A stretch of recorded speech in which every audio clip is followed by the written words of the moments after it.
दोस्तों, एक लड़के को उसकी गर्लफ्रेंड के मर्डर के केस में सजा होनी थी। उसकी कोर्ट में पेशी होती है तो उसके परिवार वाले और उसका वकील साथ होता है। फिर वो कोर्ट के अंदर दाखिल होता है। उस कोर्ट में फैसला सुनाने के लिए महिला जज की नियुक्ति हुई थी। वो जैसे ही महिला जज को देखता है तो उसकी आंखें फटी की फटी रह जाती हैं और जब वो महिला जज उस व्यक्ति को देखती है तो बस देखती ही रह जाती है, क्योंकि वो महिला जज कोई और नहीं बल्कि उसी की तलाकशुदा पत्नी सलोनी यादव होती है, जो कि अब एक जज बन गई थी।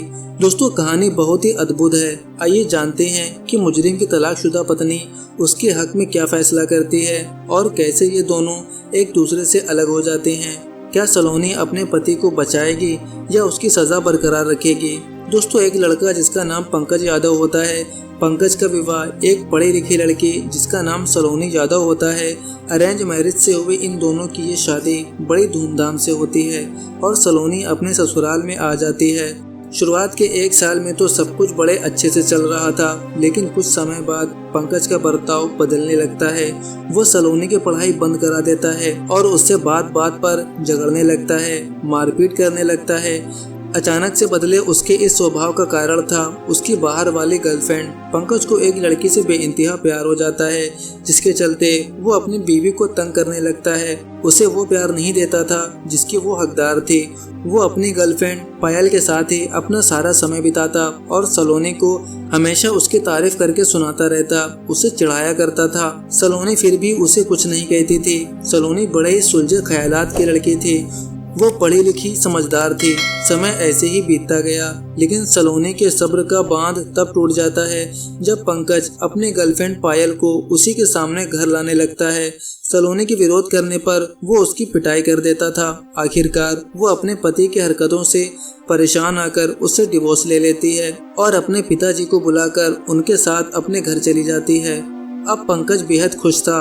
कुछ समय ऐसे ही गुजरता है और फिर सलोनी अपने पिताजी के घर रहकर ही अपनी पढ़ाई फिर से शुरू कर देती है और वो जज बनने के लिए इम्तिहान की तैयारी करती है। खूब जी लगाकर मेहनत करती है और आखिरकार सलोनी की मेहनत रंग लाई और वो एक जज बन जाती है। जज बनने के बाद उन्हें जजमेंट करने, न्याय करने का अवसर दिया जाता है और ये कोर्ट में लोगों के केस सुनकर उनके फैसले सुनाने लगती है। दोस्तों, पंकज अपनी गर्लफ्रेंड पायल के चक्कर में इतना पागल हो गया था कि वो बस पूरे दिन शराब पीता और नशा करता। दोस्तों, कहानी बड़ी ही रोमांचक है। आखिर पंकज की तलाकशुदा पत्नी को उस पर दया आई थी या नहीं, या क्या वो उसे फांसी पर लटका देती है? दोस्तों, पायल हमेशा पंकज के साथ ही रहती थी, लेकिन एक दिन ऐसा गजब हो जाता है कि पंकज की गर्लफ्रेंड पायल का कोई कत्ल कर देता है। उसकी हत्या कर दी जाती है। मर्डर होने के बाद सारे सबूत, सारे इल्जाम पंकज के खिलाफ ही निकलते हैं, क्योंकि ये मर्डर पंकज के घर पर ही हुआ था। अब पायल के फैमिली वाले पंकज पर FIR करा देते हैं, क्योंकि वो लड़की उसी से प्यार करती थी, उसी के साथ होटल पर जाती थी। इसलिए उसके घर वाले सारे दोस्त, सारे इल्जाम पंकज पर लगाते हैं और पुलिस उसे गिरफ्तार कर लेती है, जबकि सारे सबूत उसी के खिलाफ मिलते हैं। तो इसे पहले 2 साल की सज़ा होती है। सज़ा काट कर जब वो घर वापस आ जाता है तो फिर वो मुकदमा चलता है। मुकदमा चलने के बाद दोबारा जब उसके केस की सुनवाई होनी होती है तो सभी लोग पहले ही जानते थे कि इसे या तो आजीवन कारावास की सज़ा सुनाई जाएगी या फिर डायरेक्ट फांसी की सज़ा होगी। उसका वकील भी सोचता है कि ये इस सज़ा से बच नहीं पाएगा, क्योंकि लड़की का मर्डर हुआ है और सारे सबूत इसी के खिलाफ जुटाए गए हैं, लेकिन हो भी सकता है कि ये शायद बच भी जाए। अब सब कुछ बस भगवान पर छोड़ दिया जाए और दोषी तो दोषी होता है। कोर्ट सिर्फ सबूत की बुनियाद पर चलता है। दोस्तों, कुछ समय ऐसे ही बीतता चला जाता है और अब उसकी कोर्ट में पेशी का समय आ जाता है। तो वो कोर्ट में हाजिर होता है और उसके साथ उसके घर के लोग होते हैं, वकील और उसके गवाह भी साथ होते हैं। अब जैसे ही वो कोर्ट में आता है तो देखता है कि जो कोर्ट में महिला जज होती है वो उसी की तलाकशुदा पत्नी सलोनी है। जैसे ही वो सलोनी को देखता है तो उसकी आंखों से आंसू बहने लगते हैं। वो रोने लगता है और दोनों हाथ जोड़कर खड़ा हो जाता है। सलोनी यादव उसको देखती है, हैरान रह जाती है और सोचने लगती है कि इसे तो आज सज़ा होनी है, अब मैं क्या करूं। फिर जो दोनों पक्षों के वकील होते हैं वो अपने अपने गवाह और सबूत पेश करते हैं। आपस में बहस करते हैं, लेकिन पंकज बस अपने हाथ जोड़कर सलोनी यादव की तरफ देखकर रो रहा था और कह रहा था कि मैं बिल्कुल निर्दोष हूँ, मैंने उस लड़की की हत्या नहीं की, मुझे नहीं मालूम ये सब कैसे हुआ है। मैं तो उस लड़की से बेइंतहा प्यार करता था, उसका कत्ल करने का मैं सपने में भी नहीं सोच सकता। सलोनी को उसकी ये हालत देखकर दिल में दया आती है और वो 2 दिन का समय और बढ़ा देती है कि चलो जो भी सबूत है उन पर एक बार और नजर निकाली जाए और देखते हैं कि कोई ठोस सबूत मिलता है क्या। फिर पंकज सलोनी को कोर्ट के बाहर रोक कर कहता है कि मुझे माफ कर दो, तो सलोनी कहती है कि तुम जैसे आदमी को ऐसे माफ नहीं किया जा सकता। फिर भी वो अपने पीए से बोलकर उसे अपना नंबर दिलवाती है और शाम में बात करने के लिए बोलती है और वो कहती है कि अगर इस बारे में किसी को बताने की कोशिश की तो फिर मैं खुद तुम्हें फांसी की सजा लगवा सकती हूँ। किसी को भी तुम्हारे और मेरे अतीत के रिश्ते के बारे में भनक नहीं लगनी चाहिए। अब वो अपने घर आकर शाम होने का बेसब्री से इंतजार करता है और शाम होने पर वो सलोनी को कॉल करता है और कहता है कि मुझे माफ कर दो, मैंने तुम्हारे साथ बहुत गलत किया था, लेकिन मैं इतना बुरा नहीं हूँ कि किसी की जान ले सकूं। मैंने उस लड़की को नहीं मारा है, मैं हकीकत में बेगुनाह हूँ, मुझे किसी ने साजिश के तहत इस केस में फंसाया है। तो सलोनी यादव कहती है कि पंकज, आपने जरूर कोई न कोई गलती तो की होगी जिसकी आज आपको ये सजा मिल रही है। किसी के साथ आपने गलत किया होगा जिसके फलस्वरूप आज तुम्हें जेल काटनी पड़ रही है। जो तुमने गलत किया है उसी का ये परिणाम आज तुम्हें भुगतने को मिल रहा है। पंकज कहता है कि मुझसे कोई गलत काम नहीं हुआ, कुछ गलत हुआ है तो वो ये कि मैंने आपके साथ बदसलूकी की, आपको वो इज्जत ना दी जिसकी आप हकदार थी, आपको परेशानियां दी जिस कारणवश आपने मुझे फिर छोड़ दिया। सलोनी यादव कहती है कि अब इन बातों का रोना रोने से कुछ नहीं होने वाला, जो हो गया सो हो गया। तुम कल सुबह मेरे ऑफिस में अकेले आकर मिलो, तब मैं तुमसे बात करूंगी। रात बीत जाती है, सुबह सवेरे वो 8 बजे सलोनी के ऑफिस पहुंचता है। सलोनी अकेले अपने ऑफिस में बैठी हुई थी। सलोनी उससे कहती है कि पंकज, जो तुमने मेरे साथ सुलूक किया ठीक ही किया, लेकिन इस सब में मेरी कोई गलती नहीं थी। तुम उस लड़की को मेरे सामने ही घर लाते थे, तुमने एक बार भी ये नहीं सोचा कि मैं तुम्हारी धर्म पत्नी हूँ। तुम बेशरम की तरह उसके साथ रंग रलियां मनाते थे। तुमने मेरी अंतरात्मा को ठेस पहुँचाई है और अंत में मैंने तुमसे परेशान आकर तलाक ले लिया था। अब तुम मुझसे क्या उम्मीद लगाए बैठे हो, क्या चाहते हो मुझसे?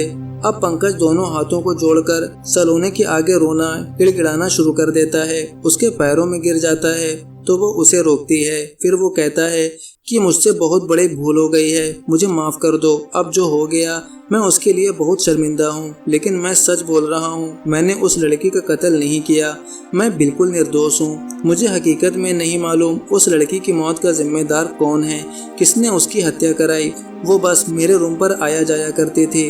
अब आप ही मुझे जेल की सलाखों के पीछे से निकाल सकती हैं। और वो कहता है कि अब आप मुझे अपनाना चाहें तो अपना भी सकती हैं, पर मैं इससे आगे अब कुछ नहीं कह सकता। तो सलोनी उसकी ये बात सुनकर गुस्सा हो जाती है और गुस्से में कहती है कि अपनाने की बात तो अपने दिलो दिमाग से निकाल ही दो, मैं पहले ही डिवोर्स ले चुकी हूँ, अपनाने का तो कोई ख्याल छोड़ ही दो। हाँ, इतना ज़रूर कर सकती हूँ कि तुम्हारी सज़ा को कम करा सकती हूँ, बस तुम्हें कुछ सबूत इकट्ठा करने होंगे, फिर मैं तुम्हें निर्दोष साबित कर सकती हूँ। लेकिन अगर आप ये सोच रहे हैं कि मैं आपको अपना पति स्वीकार करूँगी या अपना लूँगी, तो ऐसा अब भविष्य में भी नहीं हो सकता। ये बात भूल ही जाओ। ये बात सुनकर पंकज रोने लगता है, लेकिन सलोनी को उसके मगरमच्छ के आंसू देखकर कोई फर्क नहीं पड़ता है।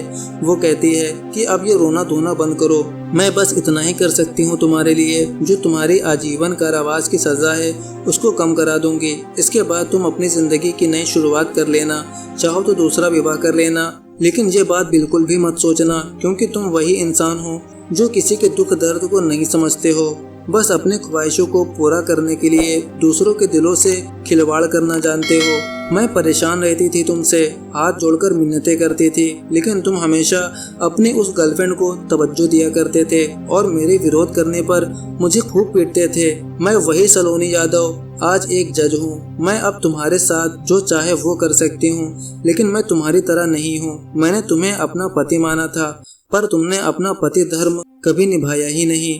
और मुझे मजबूर कर दिया तलाक देने के लिए। अब बस यही उम्मीद रखो कि मैं तुम्हारी सज़ा को कम करा सकती हूँ। इससे ज़्यादा हमारे बीच कुछ नहीं हो सकता है। और ये बात किसी को बताने की कोशिश भी मत करना कि मैं सलोनी यादव जज तुम्हारी तलाकशुदा पत्नी हूँ, वरना सज़ा तो मैं तुम्हें कैसे भी करके फिर से दिला सकती हूँ। बस इतना मैं तुम्हारे लिए कर सकती हूँ, इससे अलग मुझसे कोई उम्मीद मत पालना। तो वो कहता है कि आपकी कृपा होगी, आप मेरे लिए इतना ही कर दो, आप मुझे इस केस से निजात दिला दो। सलोनी कहती है कि ठीक है, अब तुम अपने घर जा सकते हो, जो भी कल कोर्ट में होगा देख लेंगे। अब अगले दिन कोर्ट में फैसला सुनाया जाता है तो सलोनी यादव कुछ न कुछ सबूतों को निकाल कर उसको रिहा करा देती है। चूंकि उसने वो कत्ल किया तो था ही नहीं, तो वो आसानी से बाइज्जत बरी हो जाता है। अगर सलोनी यादव उसके केस में दिलचस्पी न लेती तो शायद उसे उम्र कैद की सज़ा तो पक्का होनी थी। बरी होने के बाद वो सलोनी के पास मिठाई लेकर जाता है तो सलोनी कहती है कि ये मिठाई तुम अनाथ बच्चों को बांट दो और आइंदा से कोई गलत काम मत करना, कोई गलत कदम मत उठाना, और ये बात जीवन में भी कभी किसी से मत बताना कि मैं तुम्हारी तलाकशुदा पत्नी थी तो मैंने तुम्हें रिहा करा दिया, क्योंकि तुम रिहा करने के काबिल तो नहीं हो, लेकिन मैंने फिर भी तुम्हें एक मौका दिया है। अब आप जाइए। दोस्तों, अब ये हमेशा हमेशा के लिए एक दूसरे से बहुत दूर चले जाते हैं। पंकज किसी दूसरे शहर में चला जाता है और सलोनी भी अपनी ज़िंदगी में व्यस्त हो जाती है। दोस्तों, अब आप लोग सोचकर कमेंट बॉक्स में ज़रूर बताना, क्या सलोनी ने पंकज के साथ सही किया? पंकज ने उसे अपनाने की बात भी कही थी, लेकिन सलोनी ने उसे सिर्फ सज़ा को कम कराकर रिहा करा दिया, लेकिन अपनाया नहीं। दोस्तों, कमेंट करके ज़रूर बताना, पंकज ने जो सलोनी के साथ व्यवहार रखा था वो कैसा था? क्या उसके बदले सलोनी को उसे माफ़ कर देना उचित था?